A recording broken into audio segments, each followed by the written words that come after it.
pessoal, sejam todos muito bem-vindos ao Pode Crer de hoje. Esse é o podcast da Capelania do Mackenzie. De novo, é sempre uma alegria muito grande para a gente poder receber você aqui no nosso canal. Esse canal que tem tratado de vários temas a respeito de como nós podemos responder àqueles que de alguma maneira fazem objeção à fé cristã.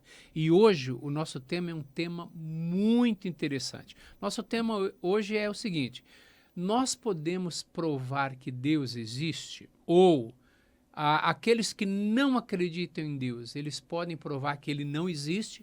Esse é o nosso tema de hoje. E para tratar desse assunto, a gente tem aqui conosco o professor Marcos Ebelin. Você provavelmente já o conhece através de vários outros podcasts que ele tem gravado aí pelo Brasil afora, em vários canais ele tem participado, e ele é um cientista, ele é um químico, um escritor cristão e tem escrito aí vários livros. E nós queremos, então, dar aqui as boas-vindas ao professor Dr. Marcos Ebelin. Reverendo Gildásio, todos que nos veem, nos ouvem, imenso privilégio estar aqui no Pode Crer. Pode sim, né? Claro que pode. Deve, né? Deve, a gente é quase que forçado a crer. Eu digo que a fé é o firme fundamento. E privilégio imenso estar aqui participando pela primeira vez desse podcast sensacional. Isso, primeira de uma série, né, Bruno? Se Deus permitir, com a graça de Deus. Uma série de outros programas e outros episódios que ele vai estar com a gente gravando, discutindo e nos ajudando aí a entender esse tema que é tão importante para a nossa fé. E o professor Marcos, ele tem aí alguns livros já escritos. Olha, está aqui a exposição para você ver. Fomos Planejados e também a Antividência. Quer falar um pouquinho, professor Marcos, desses dois livros? São livros que resumem dois argumentos a favor da hipótese de que há um Deus. Então, Antividência, por exemplo, tem a lagosta Mike Tyson ali na capa, você tá vendo? Ela nocauteando Darwin. Porque Darwin matou Deus, não é, reverendo Bruno, reverendo Gildásio? Isso aí. Darwin, através de uma ideia que nem sequer era uma teoria, nunca foi, nunca será, já está sendo até removida, disse que, olha, não precisamos da hipótese que há um Deus. A gente pode explicar tudo com matéria, energia, espaço e tempo. Mas vem a lagosta Mike Tyson e diz para ele não. Jó 12, de 7 a 9, diz, olha, pergunte, porém, aos pássaros dos céus, aos peixes do mar, a lagosta Mike Tyson.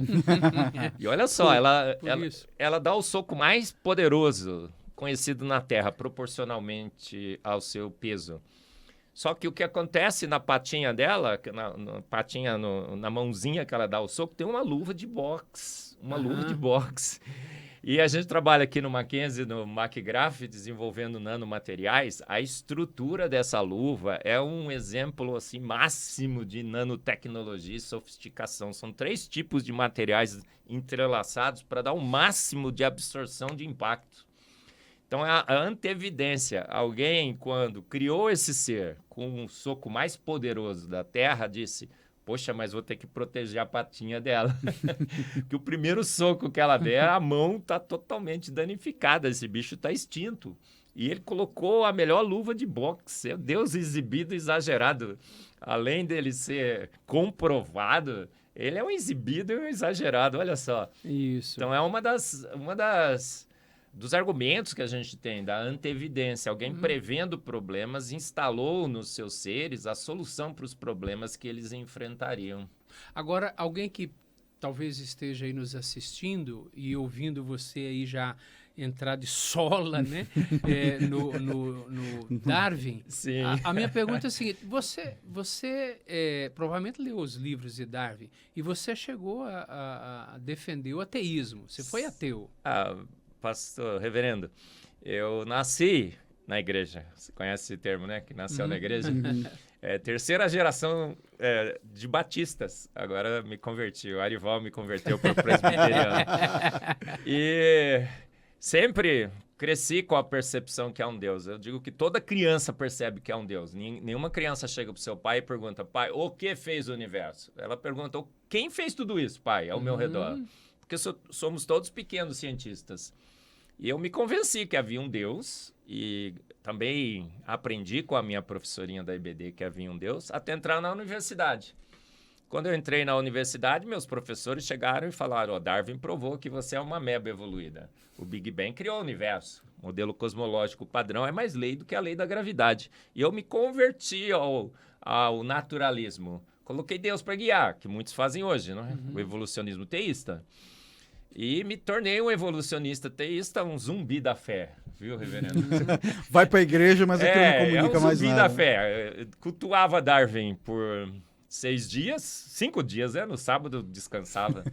E no domingo cultuava um Deus totalmente desvinculado dos seus atributos, totalmente corrompido, o Deus que guiou a evolução, o Deus que guiou o Big Bang. E fui nessa por 40 anos. Mas por quê? Porque eu nunca tinha questionado nem Darwin, nem lido a Bíblia direitinho, viu, reverendos?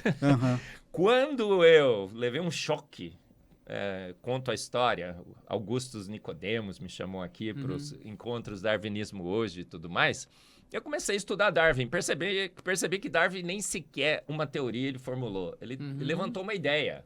Proposta, né? Modificações ao longo de muito tempo, ele não sabia quais seriam as modificações, não sabia qual o tempo, sofisticar a vida.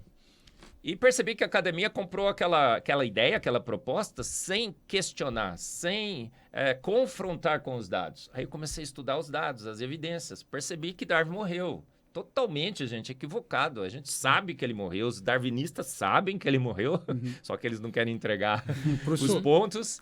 E eu me converti, então me tornei um defensor do design inteligente, me reconverti à minha professorinha da IBD, viu, reverendos? E hoje eu sou um reconvertido da professorinha da IBD pela Bíblia, pela palavra, pelas evidências científicas. Professor, permita-me voltar um pouco naquilo que o senhor estava falando aí, desse processo na relação na universidade e a fé. E nós temos muitos alunos que acompanham esse nosso podcast. E não é incomum, tanto na área da química, como diversas outras áreas, a psicologia, estudo de qualquer área, parece que o ambiente da universidade é um local que parece que é meio averso à fé. Como que você, sentando com um jovem cristão que deseja permanecer firme na fé, entrando na universidade, às vezes não tem tanto conhecimento de apologética, não tem mesmo nem tanta leitura da escritura, né? Como que guardar o coração nesse ambiente universitário do ateísmo? Ótimo, tem umas 3 horas para eu falar, reverendo. Fica à vontade. Jovem universitário, principalmente os mackenzistas que nós estamos falando. O darwinismo faliu, não há nenhuma possibilidade de que você possa manter qualquer postulado do darwinismo no naturalismo. Ele só se estabeleceu porque a academia queria se livrar de Deus, positivismo, iluminismo. E se estabeleceu com uma ideia que se mostra hoje totalmente equivocada. As mutações são deletérias, defeitos causam defeitos. A seleção natural não seleciona absolutamente nada, ela só ceifa o mais debilitado, se alguma coisa ela faz, e o tempo se foi.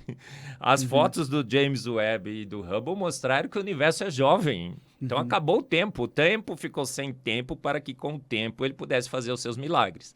Por que a academia não se rendeu ainda? Porque ela, por quase 200 anos, ela ficou dizendo, olha, os reverendos aqui estão equivocados, eles têm uma fé sem lastro na razão. Olha só, a Universidade Presbiteriana Mackenzie é uma universidade confessional, mas confessa uma fé totalmente desvinculada da ciência? Não, muito pelo contrário. Perfeito. Então, eles não se convenceram ainda, porque foram 200 anos de catequismo. Pensa bem, você vai ter que deixar 200 anos para trás. Mas nada como um dado após o outro. Jovens, a ciência está se reconvertendo à boa e velha ciência, que sempre nasceu com a percepção de que há um Deus, que Deus fez tudo pronto, que as evidências que Deus existe estão por todos os cantos e todos os lugares, e foi esse Deus que fez, pelo poder único e exclusivo da sua palavra. Ele disse, haja e ouve. Sem ele, nada do que foi feito se fez. E a boa ciência, a ciência do design inteligente, nós teremos agora de 3 a 4 de julho aqui na Universidade Presbiteriana Mackenzie, no Auditório Rui Barbosa, Perfeito. o 7º TDI Brasil. Já mandei uma proposta para o nosso chanceler para a gente fazer em conjunto, viu, Robson? Para a gente fazer em conjunto com a capelania, a chancelaria do Mackenzie, para mostrar aos jovens mackenzistas que a Universidade Presbiteriana Mackenzie é confessional, porque a boa fé está do lado da boa ciência. Perfeito. É uma universidade brasileira que já acordou para perceber que a evolução faliu, o Big Bang faliu e que ele fez tudo pronto, e que a boa ciência confirma a boa fé, a fé dos nossos fundadores, inclusive. Os fundadores das principais universidades do mundo foram fundadas por homens que criam em Deus. Perfeito. A educação, na realidade, é um mandamento bíblico. A reforma mostrou isso. Você padecem por falta de conhecimento. Conhecereis a verdade vos libertará do jugo do evolucionismo, do naturalismo, daquela ideia que você seria uma ameba evoluída.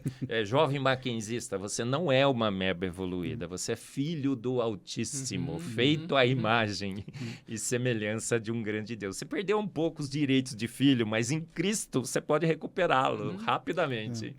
Weber, você mencionou aí que há evidências que a gente pode utilizar para provar que Deus existe. Quais seriam essas evidências para os nossos jovens que estão aí nos ouvindo agora? Olha, mais 3 horas, hein, reverendo? Olha, eu vou usar o tetraedro do Domingos, que eu tenho usado aí nos programas, né? O Domingos dos Santos Neto, fiz vários programas com ele, e ele trouxe essa ideia do tetraedro. Esse tetraedro tem 4 lados, e tem V, I, D, A, as letras da palavra vida. E o Domingos propôs um experimento fácil. Quanto tempo demoraria para você, jogando esse tetraedro assim, reverendo, conseguir enfileirar V-I-D-A, a palavra vida? Na sequência já. Na sequência. Joguei e saiu V. Ótimo, comecei B. Bem, saiu V de novo. Não deu, vou ter que começar de novo. Joguei. Deu A, não deu. Eu tenho que fazer a palavra vida. E ele ficou jogando lá num dos vídeos dele, jogou 585 vezes para conseguir vida, finalmente. E o tempo que ele demorou, ele falou que foram várias horas. Aí o Domingos falou assim, quanto tempo o universo demoraria para, jogando um dado desse, construir o genoma mais simples? E ele lançou a pergunta e eu respondi. Eu tenho um podcast no meu canal no YouTube. Eu respondi, falei, Domingos, vou responder a sua questão. 2 eternidades não seriam suficientes. 3 N eternidades. A lei das probabilidades mostra que para você construir o genoma mais simples, que é aquele conjunto de letrinhas no nosso DNA que codifica um ser vivo, CTGA, Gal Costa, Aguinaldo Timóteo Gal Costa, a TGC. Eu aprendi assim. O universo teria que jogar esse dado por um tempo que esgota o tempo da existência do universo N vezes. Eu fiz a conta lá, seriam bilhões de eternidades. Pensa assim. Nossa. Então não há probabilidade, não há sorte no universo para que o mínimo dos mínimos do genoma de um ser vivo, que dizem que é uma mera bactéria, não é. Nada que Deus fez é rudimentar. A Bíblia diz que ele viu que tudo era bom e era extremamente sofisticado. Você pode ficar jogando que você nunca poderia enfileirar. Mas nós conseguimos enfileirar, não conseguimos? Olha, se eu quero enfileirar, eu falo, V, I, D, A. Rapidamente eu construí. Só mentes inteligentes conseguem enfileirar genomas imensos, como o genoma da vida.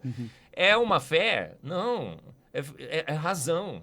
É um argumento sólido, um argumento da informação, um dos primeiros pilares da teoria do design inteligente. A gente disse assim, é informação demais para caso de menos. Um ser que consegue lidar com a informação foi lá e construiu os genomas. Construiu as letrinhas do ladinho certinho. Ó, tá vendo a letra D aqui, reverendo? Bruno, se cair assim, já não vale. Sim. Isso é o chamado do enigma da homoquiralidade dos seres vivos. A palavra é complexa, né? Decorou. Decorou já? Já trava a língua quase. Porque a gente fala de... As moléculas são quirais. Se cair assim já não serve. Só um ser vivo falou, opa, tem que manter ela assim. A mesma coisa com o A. Se o A cair assim, beleza. Se ele cair assim, tá errado. Você tem que conectar as letrinhas. Você tem que pôr...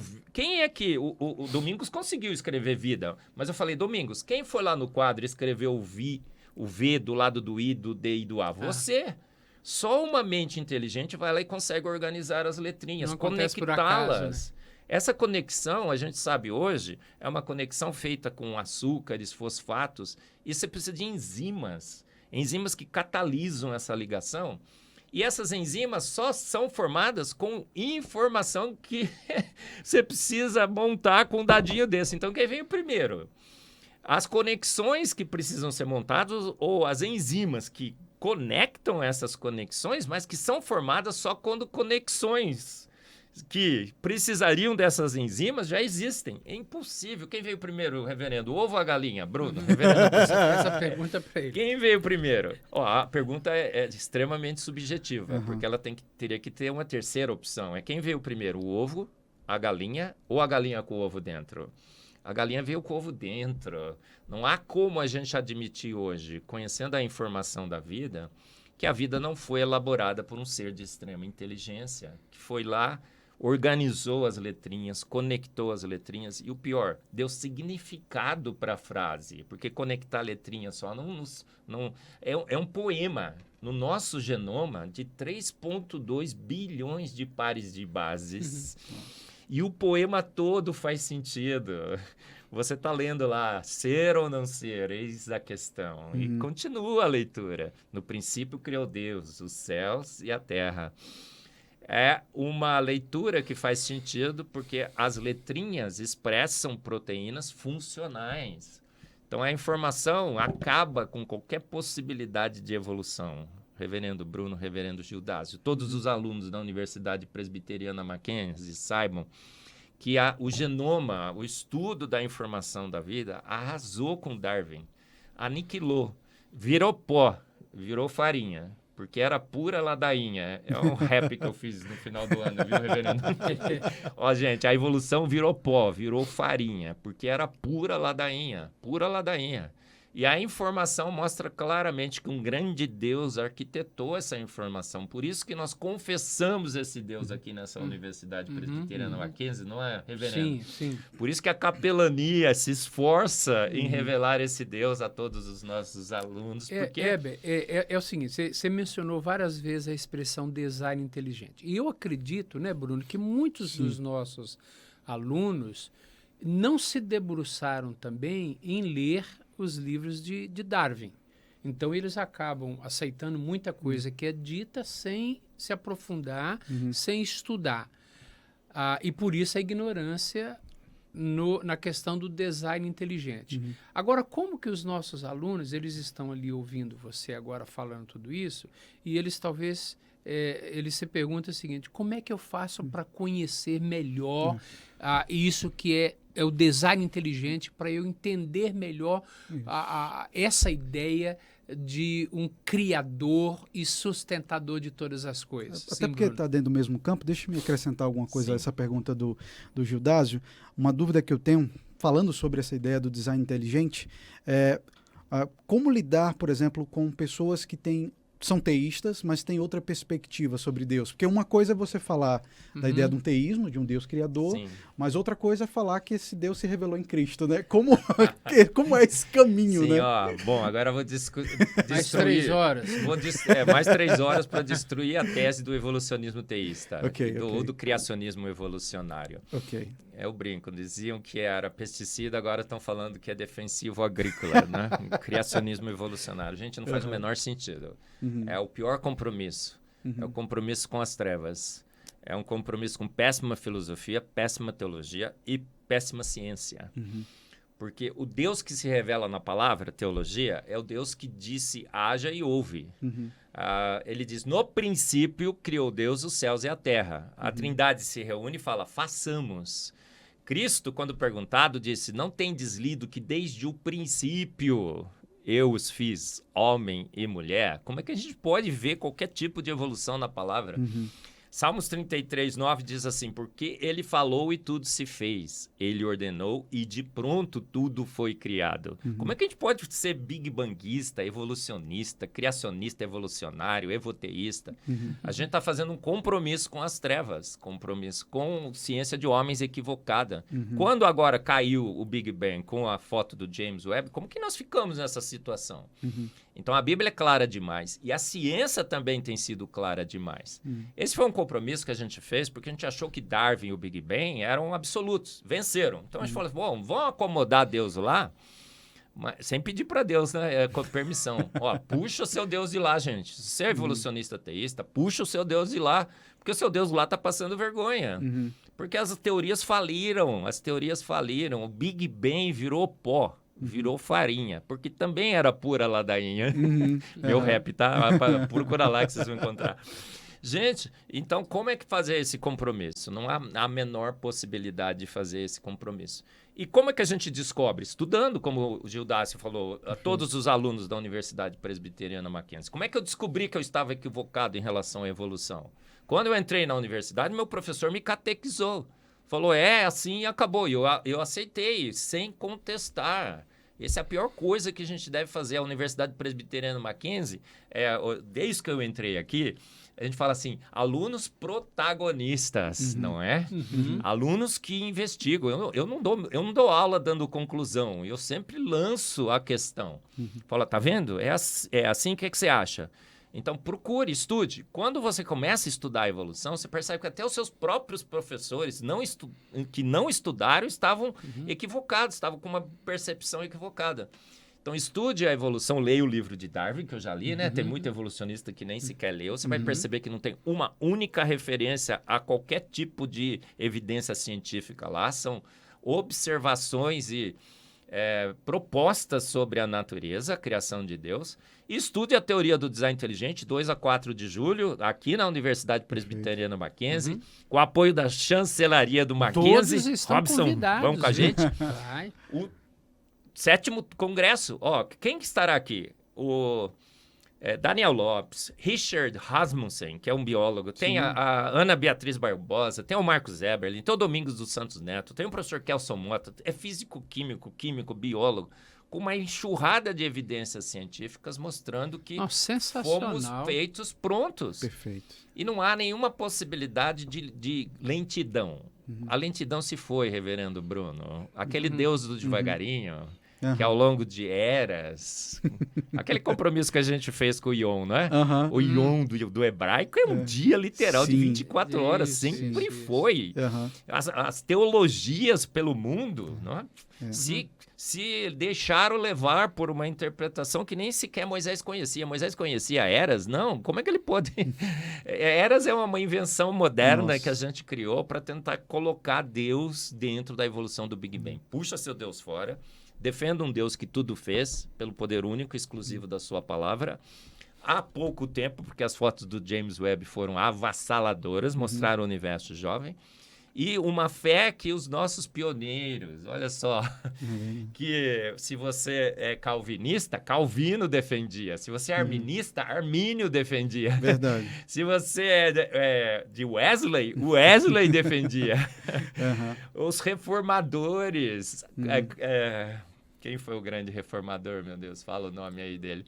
Lutero? Lutero defendia. A declaração de fé de Westminster está lá, cremos que em 6 dias Exato. Deus criou todas as coisas. Olha, todos esses pioneiros da fé estavam certos, junto com as nossas professorinhas da IBD. E você vê que fantástico. Você vai ter aqui no Mackenzie esse congresso do design inteligente, dentro do Mackenzie, dentro da sua universidade. Então, nós queremos, desde já, convidar você para vir e ouvir esses grandes nomes do design inteligente hoje. É importante que você esteja conosco. Creio que isso vai ajudar e abençoar muito a sua vida para você entender um pouco melhor o que nós estamos falando aqui do design inteligente. Quantos dias mesmo de congresso? São 3 dias. Começamos quinta-noite com um grande cerimônia de abertura, palestras. Sexta o dia todo, à noite também, e sábado o dia todo. Rapaz, eu não perco isso por nada. De jeito nenhum.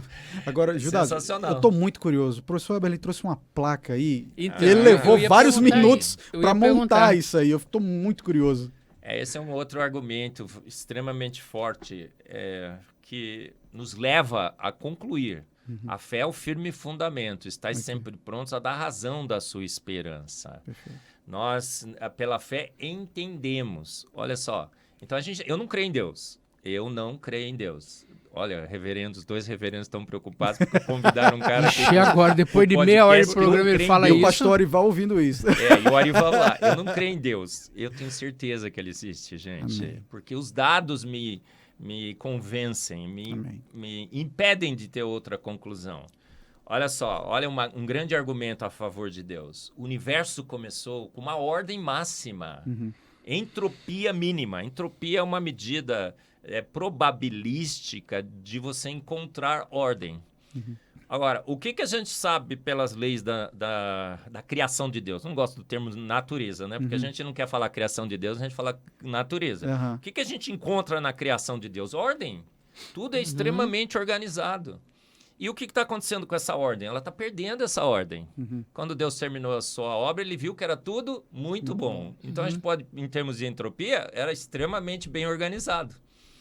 E o sistema organizado só tem um. Tá vendo esses ladrilhos aqui, reverendos? Vai passar o filminho aí para mostrar.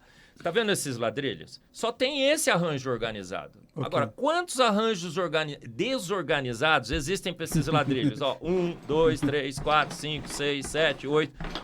quase que infinitos. É a maior probabilidade. Qual é a probabilidade de você ter ordem quando há um conjunto quase que infinito? Porque infinito a gente não consegue alcançar, que é o primeiro argumento da causa primeira. Deus é a primeira causa não causada, por causa que você não consegue atingir o infinito. Qual é a probabilidade de você conseguir o arranjo organizado quando existem quase que infinitos arranjos desorganizados? É zero. Agora, quando você vai no início do universo, tá lá o buraco negro bonitinho, as estrelas ao redor dele formando galáxias. O gás não está disperso, preenchendo todo o universo, ele está concentrado em estrelas de altíssima pressão e temperatura, não faz nenhum sentido, é uma ordem máxima. Pensa bem, o gás devia estar todo espalhado, todo desorganizado, mas está tudo organizadinho. As estrelas deveriam estar todas espalhadas, não, elas estão todas em galáxias, lindas, maravilhosas. Estão emitindo cor, é o argumento da beleza. E quem que enxerga essa cor? Só nós. E vemos estrelas com 10 milhões de diferentes tonalidades de cor nesse universo, né? Você vê as cores aqui, as cores dos pássaros, dos peixes e tudo mais. Então, voltando para a entropia, não há a menor probabilidade possível de você ter ordem. O caos deveria imperar. Não, mas é tudo organizado. A vida é organizada. Tudo organizado. A ordem aparece em vários e vários aspectos do universo, nas suas constantes universais, na concentração de gás em estrelas, na organização das estrelas em galáxias, os planetas, tudo bonitinho, girando ao redor do Sol. Parece um relógio cronometradinho, né? Bonitinho. Você faz os cálculos, você consegue ir lá com Artemis, né? Dar a volta ao redor da Lua. Por quê? Porque a ordem, há leis. Essa é uma... E quem é que consegue organizar, então? Para organizar, você precisa de trabalho. Alguém precisa, com a sua mão, chegar aqui. E precisa de alguém que saiba organizar. Saiba o que é o sistema organizado. Como é que eu sei que esse sistema aqui é organizado? Porque eu pus números aqui. Se vocês olharem, ó, tá tudo numeradinho, né? Porque minha mente não é suficientemente inteligente para eu conseguir numerar de novo, arrumar de novo. Então, alguém inteligente vai lá, como se reverter o vídeo que foi gravado aqui, né? Você vai ver, você volta. Então, ordem exige um organizador. Um organizador extremamente competente. Um organizador que organizou todo o seu universo em 26 constantes universais calibradas ali a exatidão quase que absoluta. Se mexer qualquer uma, o universo explode. Foi lá, concentrou o gás em estrela, colocou as galáxias lindas, maravilhosas. O universo fez com que elas emitissem, todas as estrelas, no colorido. E colocou nos nossos olhos detectores de cor. O RGB, os alunos aí da engenharia sabem. vermelho, verde e azul, as cores fundamentais, que são exatamente os detectores que nós temos, os cones nos nossos olhos para detectar a combinação de verde, vermelho e azul. Pois um sol que emite em branco. Branco é vermelho, verde e azul combinado. Quando a gente pega o prisma, né? A gente consegue... Há como negar? Não, eu não creio em Deus. Eu entendo pela ordem, pela informação, pela antevidência, pela patinha protegida com a luva de boxe. Eu me rendo às evidências. Agora, loucura é não crer em Deus. O Dawkins escreveu um livro, né? Deus, um delírio. Delírio é não crer em Deus, viu, jovens alunos do Mackenzie? É delirar. Delírio é achar que o urso nadando de boca aberta virou baleia, que é a proposta de Darwin. Que dinossauro virou canário. Galinha, né? É outra proposta. Que uma explosão criou ordem. Já pensou, gente? Explode esses ladrilhos, eles vão, montam direitinho. De jeito nenhum. É impossível. Não é que é pouco provável, porque a desculpa é essa. Não é pouco provável. É probabilidade muito pequena, mas dado milhões e milhões e milhões e milhões de anos, teria que acontecer. Não, jovens. É uma falácia. A falácia da probabilidade pequena é dos milhões e milhões de anos. Você pode dar 500 eternidades, a ordem não aparece. Por quê? Porque ela não é improvável, ela é impossível. Ela esgota os recursos probabilísticos de qualquer universo. Pode até apelar para o multiverso. O universo não tem sorte sortuda para ter tido a sorte sortuda que ele teve. Quando não há sorte, alguém joga o dado, né? Joga o dado aqui. Caiu no ar. Joga de novo, cai no ar. Joga de novo, cai no ar. Joga de novo, cai no ar. O que você vai achar, reverendo? Tá viciado, né? Viciado. Sabe o que é viciado? Viciado é programado, é planejado. O universo foi viciado do início. Jogamos N vezes a moedinha, sempre caiu na sequencinha certa. O que eu tenho que concluir como um cientista razoavelmente competente, racional, com a mente que Deus nos deu? Há um Deus. E esse Deus se revela não só em uma evidência, são N evidências. Podia ficar falando aqui 10 horas e 45 minutos, né? Eu até estou falando rapidinho aqui para tentar, nessa meia hora que nós temos, né, falar o máximo para vocês, tá? Perfeito. Muito bom, muito bom. O nosso tempo esgotou. Muito rápido, né? Muito rápido, ainda mais ouvindo ele, então, né? Com todas essas informações, a gente querendo sugar mais. Vamos precisar de outro programa. Com mais certeza. uns 2 ou 3, Com não? certeza. O que Mas você acha? antes a gente tem que lembrar do nosso evento, né? Professor, seria muito bom retomar aí as datas do nosso evento, Design Inteligente no Mackenzie. O Robson, já fechei a parceria aqui com o Gildas e com o Bruno. Eu mandei um e-mail pro Robson, ele tá para me responder. Okay. Então já vamos fechar a parceria, né? Perfeito. Ad referendo. 2 a 4 de julho, tá aparecendo aqui. Vamos ver se o pessoal coloca o link aqui. Isso, tá colocado aí. Tá colocado do aí. 7º Congresso Brasileiro do Design Inteligente, que nasceu aqui no Mackenzie. O Design Inteligente nasceu no Mackenzie com o reverendo Augustus Nicodemos, com os simpósios Darwinismo hoje. E se propaga pelo Brasil. O Brasil é hoje o maior divulgador do design inteligente no mundo. A gente está em tudo quanto é podcast, tudo quanto é debate. A gente vai em tudo quanto é debate. Até os debates que armam contra a gente vai nos debates, né? O último foi uma armação. A gente foi, porque a gente está furando a bolha e a gente está mostrando ao mundo. O Mackenzie, a Universidade Presbiteriana Mackenzie é pioneira. Ela sempre foi pioneira. Em praticamente tudo a Mackenzie é pioneira. E a Universidade Presbiteriana Mackenzie foi pioneira no Brasil ao lançar o design inteligente. E esse design inteligente está fazendo a contra-revolução científica e nós vamos comemorar 2 a 4 de julho aqui na universidade, no Auditório Rui Barbosa, com um grande congresso, com grandes cientistas, com a chancelaria Mackenzie junto com a gente, mais um ano de vitórias, mostrando a verdade sobre as nossas origens. É isso aí. Gente, obrigado pela presença de vocês. Bruno, obrigado. Você contribuiu muito hoje aqui também. Com essas perguntas. Maravilha. Ele falando já tomou conta do nosso programa. Ele vai se envolvendo, né? Abençoou, instruiu. É isso aí. Eu vou nos debates com os naturalistas. Outro dia eu estava com o Jaime lá, né, Jaime? O Jaime chegou num ponto, mas professor, o senhor não me deixa falar? Eu falei, cara, mas eu tenho muito, muito, muito mais do que falar do que você. Muito mais argumentos, né? Muito mais argumentos. É isso aí, gente. Obrigado pela presença de vocês. Nós temos aqui o QR Code aqui embaixo. Eu queria pedir que você compartilhe esse programa com os colegas aí do Mackenzie, com seus familiares e amigos.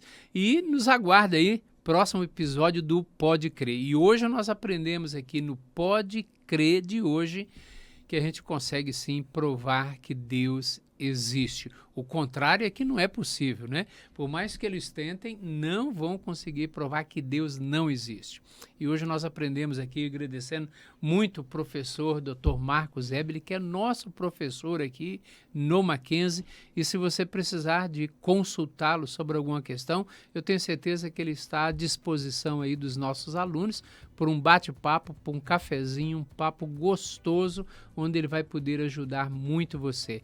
Bruno, fala da nossa capelania rapidinho, convidando os nossos alunos para irem lá. Isso, a nossa capelania fica aberta das 7 da manhã até as 21 horas, todos os dias aqui no Mackenzie, segunda a sexta. Também, eventualmente, aos sábados, nós temos alguns capelães que estão aqui. E o nosso convite é que você venha conhecer um pouco o nosso trabalho, possa conversar um pouco a respeito de como viver essa fé, tendo o ambiente acadêmico como esse local em que estamos inseridos. De fato, nós iremos entender junto com o professor que a universidade, sim, é o lugar onde nós podemos exercer a nossa fé e conhecer o Senhor Jesus Cristo. É um convite para que você venha no prédio 50 nos conhecer ou no prédio 11, no prédio da capela, né? É isso aí. Deus abençoe, gente. Marcos, muito obrigado. As redes sociais do professor também vão ser disponibilizadas aí. Isso. Ou que quiser também falar, professor, fica à vontade. Não, perfeito, tá colocando Vai aqui, ser né? muito fácil de achar. Abraço, gente. Obrigado, viu? Até o próximo episódio.